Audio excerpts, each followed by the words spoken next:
Grabe, late na naman ako nakauwi kasi ang haba ng meeting namin. Ang daming pinag-usapan, wala naman sa agenda talaga kaya sobrang tagal. Madalas itong issue ng mga empleyado o mga guro na kung saan tumatagal yung mga meeting sa kanilang mga units o mga departments kasi may mga agenda na isinasama na hindi naman talaga ganun ka-priority. Kapag nagpapatawag ng meeting, dapat i-prioritize kung ano yung mga importanteng agenda base sa pinagmitingan, lalo na kung merong priorities yung ating management. Kasama na dito yung mga programs, proposals, initiatives na maaring makatulong lalo na sa ating mga tinatawag na key performance indicators. Mahalaga dito ay mayroong magja-jot down o magte-take down ng minutes of the meeting kasi para nang sa ganun ay ma-review natin kung ano yung mga napag-usapan sa meeting na ito at kung mayroon pang mga ideas na pwedeng i-bring up kapag kinailangan magpatawag uli ng succeeding meeting. Kung lahat ng agenda ay napag-usapan na at na-resolve na sa current na meeting, pwedeng ilagay sa tinatawag nating other matters ang iba pang mga concerns na maaring mag-surface lalo na kapag tanong ang ating mga kasama kung papaano ito sosolusyonan.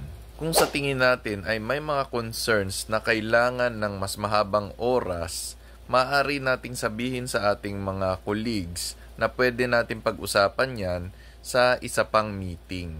Kapag may katrabaho tayo na mayroong concerns or personal reasons at mas kinakailangan nila na mag-present ng maaga, na kinakailangan nilang mauna at umuwi, ay pagbigyan natin kung kinakailangan kasi minsan it also plays a big role, especially when it comes to their well-being.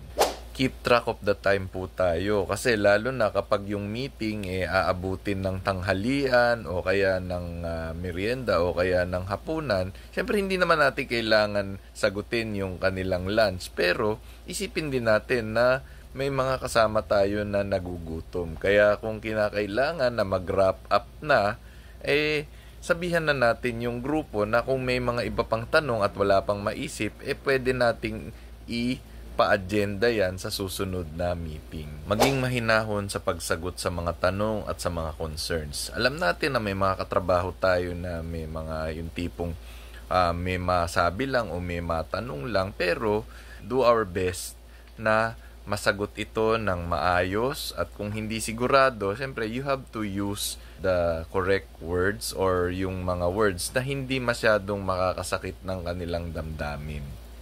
Kung may mga concerns na kailangan kausapin ang bawat isa ng one-on-one, huwag magatubili na sabihin ito lalo na kung ito ay may kinalaman sa kanilang trabaho o sa kanilang tenure. Higit sa lahat, from time to time, tanungin ang progress ng mga agenda lalo na kapag meron kayong upcoming projects nang sa ganun kung merong mga problema na pwedeng mag-arise ay madaling hanapan ng solusyon.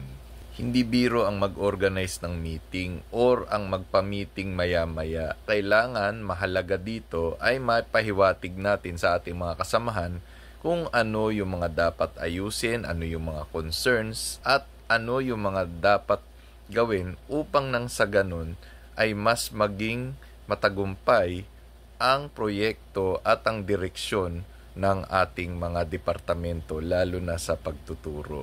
Yun lamang po, maraming salamat.